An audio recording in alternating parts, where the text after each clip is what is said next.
Things aren't looking good for Pastor Joel Osteen, and here's why you need to pay attention right now. Picture this, the $10.5 million mansion, a private jet dream, and a ministry that snagged $4.4 million in COVID relief, meant for struggling small businesses, all while claiming charity as its core mission. Doesn't add up, does it? You've heard the sermons promising health, wealth, and happiness, but behind the scenes, the numbers are whispering a very different story. In the first seconds of this video, we'll expose the widening gap between the prosperity gospel Pastor Osteen preaches and the prosperity he personally enjoys. We'll shine a spotlight on the fact that Lakewood Church spends just 1.3% of its $90 million annual budget on missions and outreach. Compare that to millions spent on television airtime, glossy events, and administrative overhead, and suddenly the question hits home. Is this ministry about helping people, or about building an empire? Our journey begins with a swift contrast, millions tuning in for feel-good pep talks, while only a sliver of funds trickles out to real-world causes. But don't tune out just yet. This isn't a shallow takedown. We'll follow the breadcrumbs.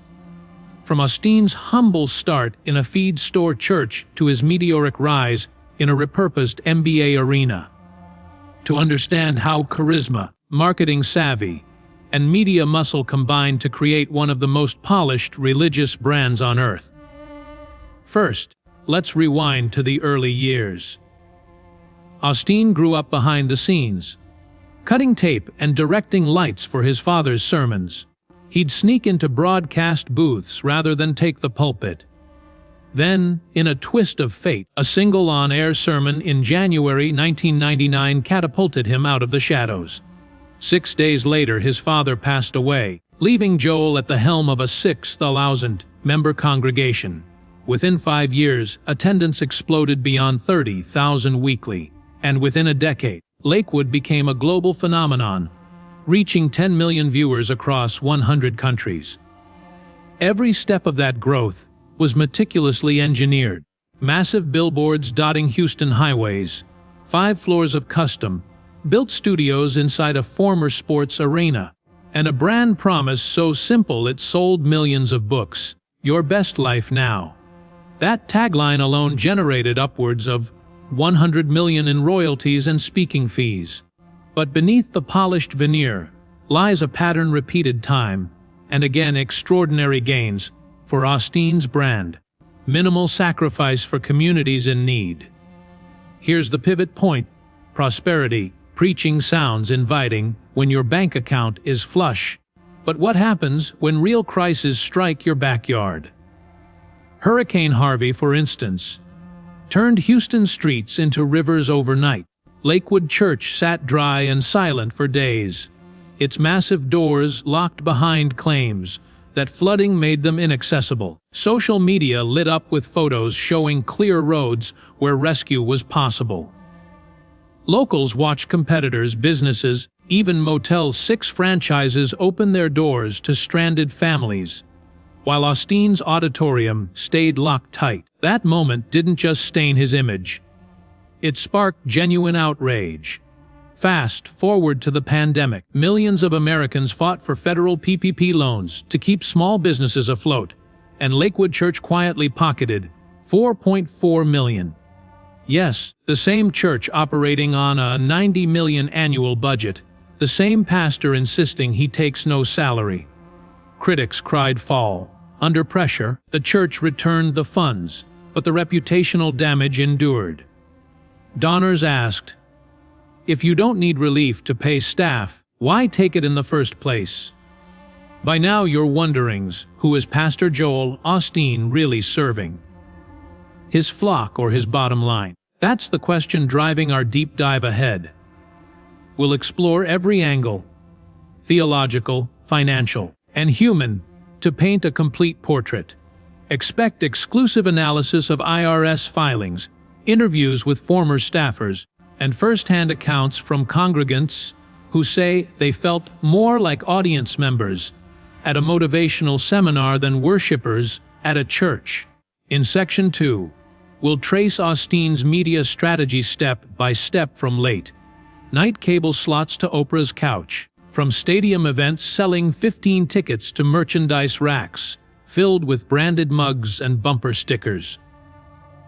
We'll reveal how every element, from sermon length, the 27 minutes to fit TV schedules, to swear words banished from the script, serves one goal: maximum reach, minimal resistance. But let's not stop at controversy. Section 2 will also spotlight unexpected transformations within Lakewood's ministry.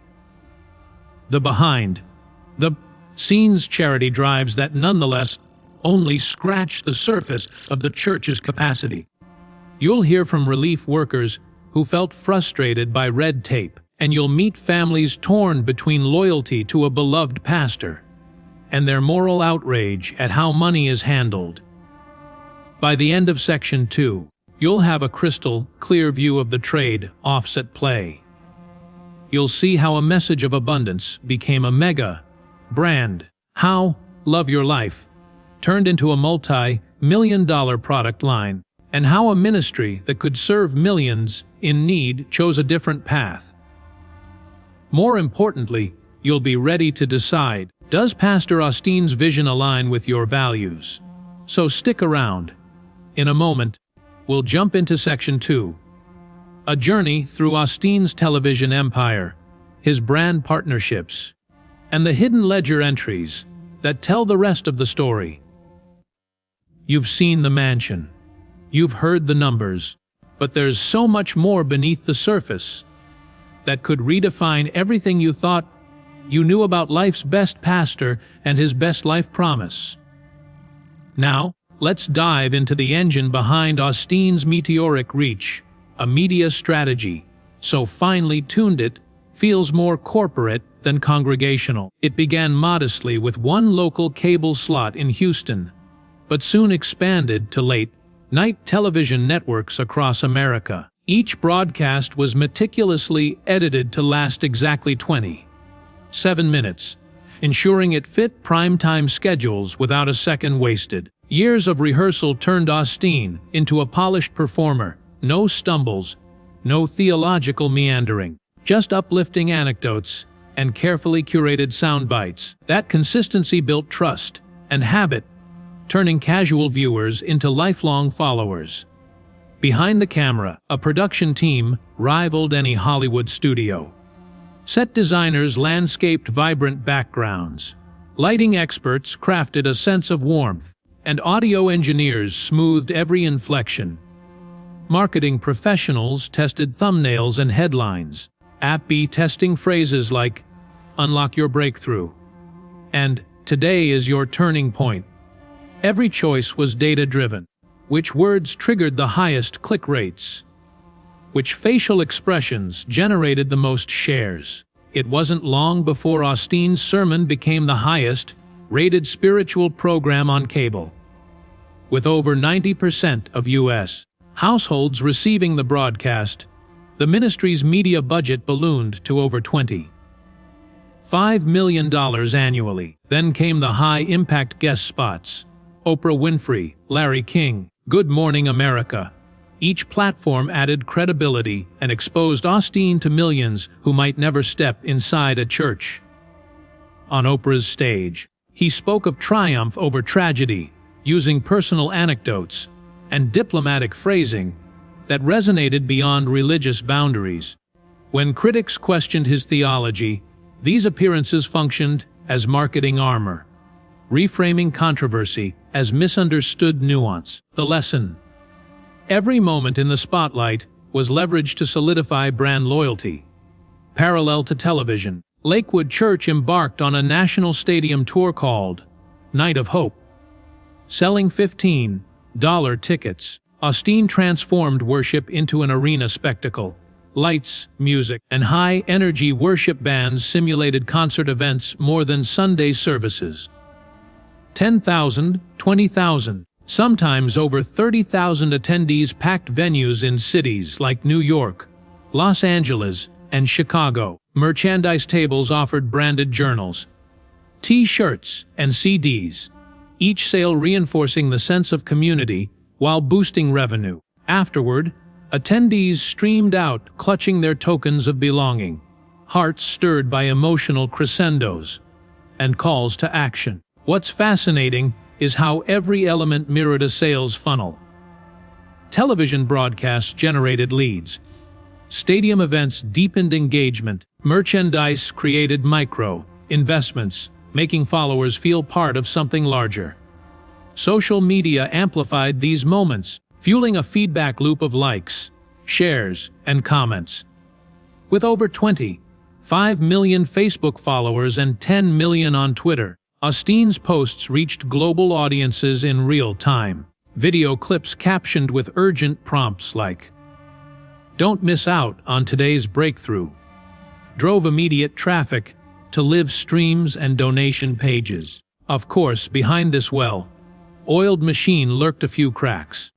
Former staffers peeled back the veil on an environment driven by key performance indicators rather than spiritual metrics.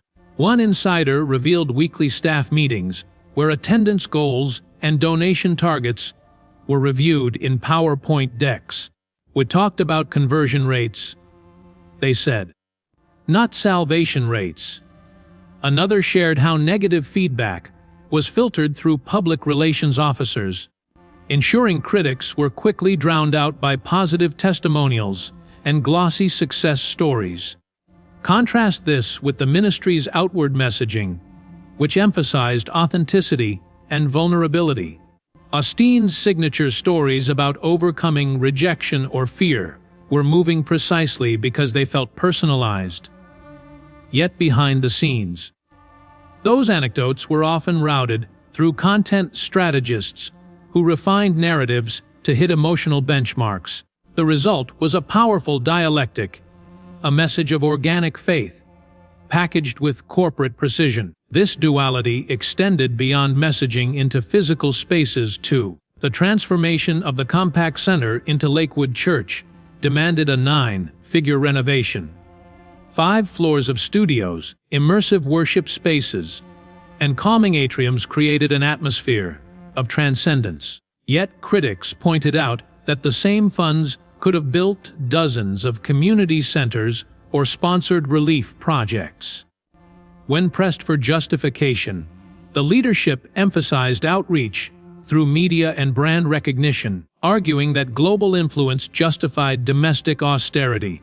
Speed bumps emerged at critical junctures. After Hurricane Harvey, social media erupted with 5 Open Lakewood Church, a viral challenge mocking the church's initial refusal to house evacuees. The PR team responded with a carefully scripted town hall and a staged donation drive, but the damage lingered. Similarly, when the PPP loan scandal broke, the narrative shifted from genuine need to opportunistic grasping. Although the church returned the funds, the incident reiterated how a media empire could stumble under conventional ethical scrutiny. Now, as the audience matures and new generations demand transparency and action, Osteen's media playbook faces a crucial test. Millennials and Gen Z audiences crave authenticity and measurable impact. Charity trackers, social justice movements, and real-time accountability apps are redefining how people engage with institutions. A flashy sermon and a best-selling book no longer suffice when potential donors can Google IRS filings and analyze financial ratios. In the next section, we'll dissect the theological core of prosperity preaching, exploring its origins, its appeal, and its critics. We'll hear from theologians who warn of a gospel that prioritizes personal gain over collective suffering. We'll contrast that with grassroots ministries making tangible differences in local communities. And we'll ask, if the message falls short of serving those in need, what remains of the miracle? Now it's time to dive into the heart of Pastor Osteen's message, the theology of the prosperity gospel. At first glance, it feels uplifting. Belief yields blessing. Faith unlocks wealth. Positivity brings triumph over adversity. These ideas resonate deeply in a culture obsessed with self-improvement and personal success. But what exactly is the prosperity gospel, and where did it come from?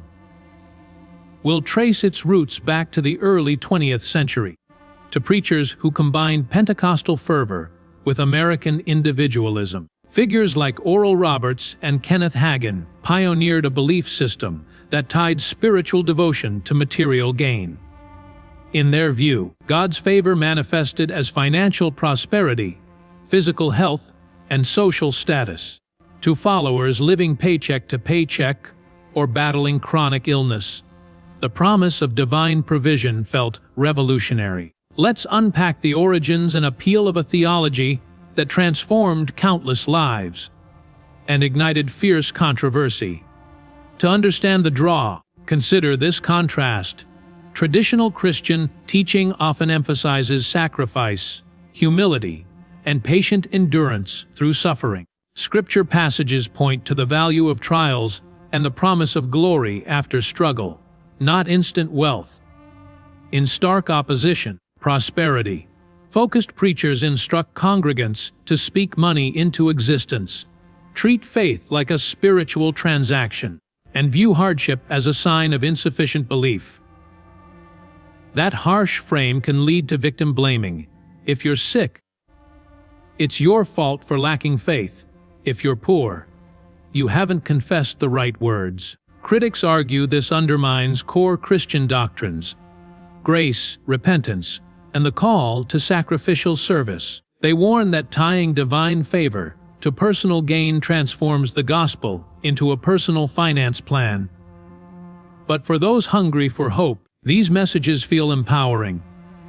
Understanding both sides is crucial to making sense of Osteen's own unique interpretation. Prosperity teaching found fertile ground amid economic booms and consumer culture. By the 1980s, televangelists harnessed satellite networks, selling the promise of breakthrough to viewers craving stability in uncertain times. Instead of emphasizing the cross or communal responsibility, they spotlighted individual entitlement. Confess your needs, sow a seed offering, and receive a harvest multiplied. This shift appealed to upwardly mobile audiences, entrepreneurs, and middle-class families seeking spiritual endorsements for financial ambitions.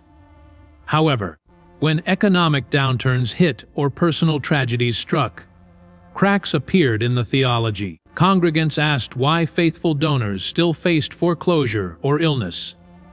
Some pastors doubled down, urging bigger donations as proof of devotion. Others quietly closed shop. This boom and bust pattern illustrates a core tension. Faith without accountability can become a fleeting emotional high rather than a transformative spiritual journey. In this context, Pastor Osteen's iteration stands out for its relentless optimism and corporate polish. He omits any extended discussion of sin, repentance, or hardship, choosing instead to deliver bite-sized encouragements. You're not broken. God has a plan. Your best days are ahead.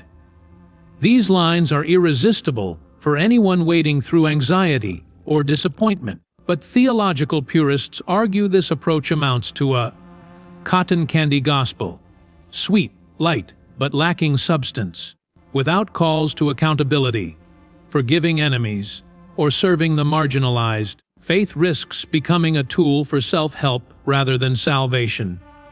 Traditional sermons call listeners to cross-bearing and communal uplift. Yet Lakewood's service feels more like a motivational seminar. This divergence raises a question. When hope is repackaged as motivational speaking, does it lose its spiritual potency? To truly evaluate Osteen's theology, we must also weigh its practical outworkings. A dozen ministries worldwide champion a hands-on approach, feeding the hungry, building wells, rescuing trafficking victims. They rarely make headlines or best-seller lists, yet their impact is indisputable. Volunteers collect data on rescued children, track meals served, and publish transparent reports to donors. Compare that to Lakewood's glossy annual summary: big numbers, bold percentages, but vague descriptions of programs.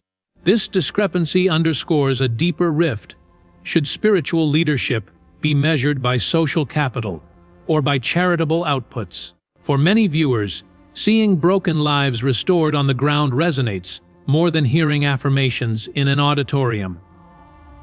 As we move on, we'll examine specific case studies that reveal how theology translates into tangible change, or falls short. As we delve into those examples, one especially striking story emerges from a small Kenyan village, where a microloan fund turned despair into entrepreneurship. In contrast, Lakewood's reported $1.2 million community disbursement last year could have seeded hundreds of similar projects. We'll compare the real-world outcomes of overseas partners with the projected impact outlined in Osteen's ministry report.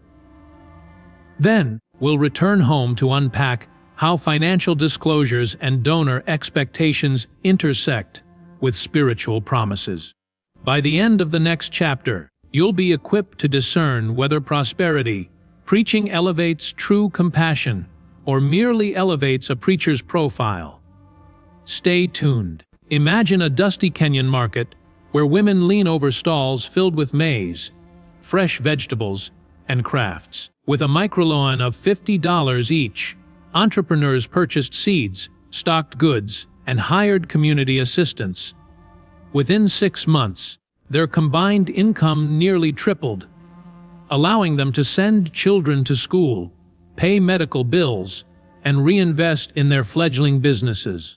Reports were meticulously logged: payment schedules, growth metrics, and testimonies documented in open dashboards accessible to every donor. This transparent approach ensured each dollar lent translated into improvements. Family homes were repaired, clinics received supplies, savings accounts transformed from empty ledgers to life rafts.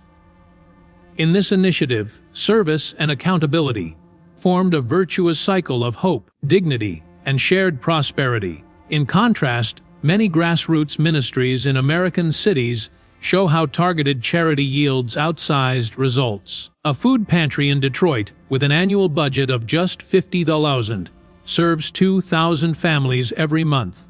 Volunteers track inventory, user needs, and delivery schedules through an inventory app, ensuring no requested item goes unfulfilled.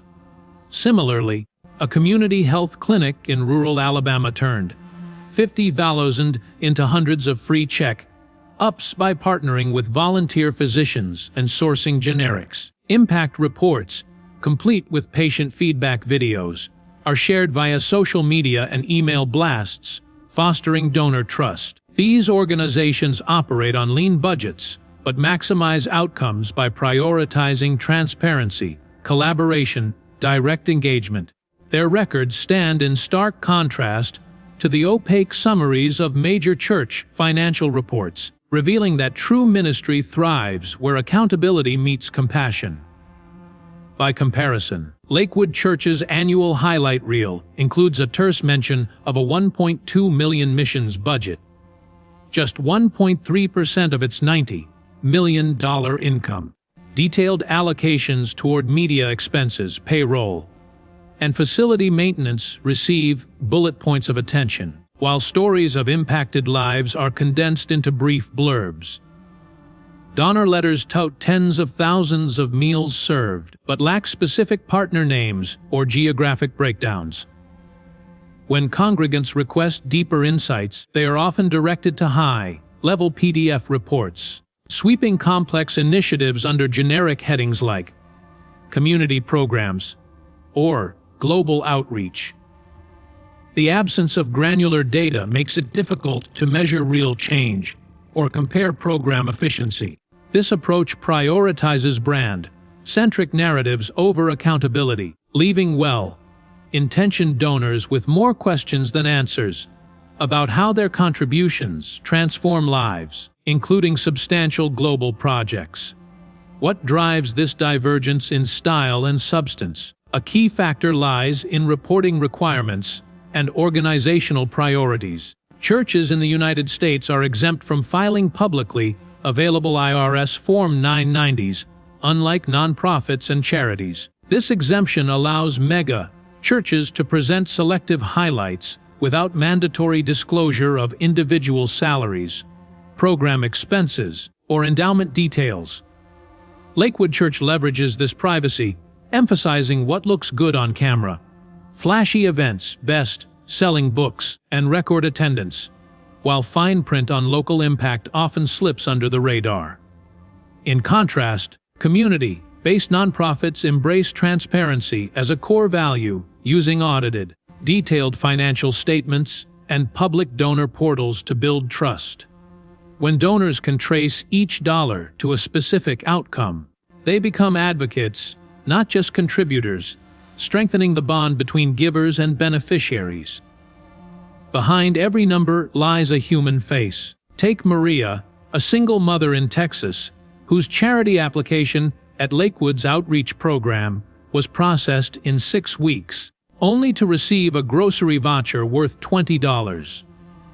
Insufficient to feed 3 young children, she recounts waiting in a crowded hall for hours under a flimsy tent before a volunteer handed over an envelope with no explanation of further support. Meanwhile, in Minnesota, a local food bank volunteer named Jamal developed a mobile app in his spare time to coordinate fresh produce distributions for seniors, tracking dietary needs, scheduling volunteers, and enabling real-time feedback. Donors to his nonprofit receive monthly newsletters featuring photos and GPS-verified delivery logs, reinforcing a sense of involvement. These stories underscore how effective ministry balances compassion with efficiency and integrity everywhere. As you reflect on these contrasts, consider the power of intentional giving and rigorous accountability. Ministries that link clear data to outcomes create trust, multiply resources, and actually change lives. By contrast, expansive brands that prioritize spectacle and market share risk losing the very community they claim to uplift. In our next section, we'll peel back the lid on Lakewood Church's financial disclosures, examining IRS exemptions, budget line items, and board governance. We'll show you how to decode complicated spreadsheets, spot red flags, and ask the right questions when evaluating any charitable organization. Stay tuned as we reveal practical, sustainable tools you can use to hold institutions accountable and ensure your donations make a meaningful, genuine impact. Whether in a Kenyan village, a Detroit pantry, or a Houston megachurch today. Now get ready to dive deeper into the data. Coming up after this break now, we're pulling back the curtain on Lakewood Church's finances, revealing how to decode budgets that hide more than they reveal. First, remember that churches aren't required to file IRS Form 990, so they can keep salaries, vendor contracts, and program costs off the public record. Yet savvy donors and watchdogs know alternative routes. State charity registries, audited financial statements published on church websites, or annual stewardship reports sent to members. The first step is to track down any available documents. If the church publishes a PDF summary, download it. If not, call the administrative office and request the annual stewardship report.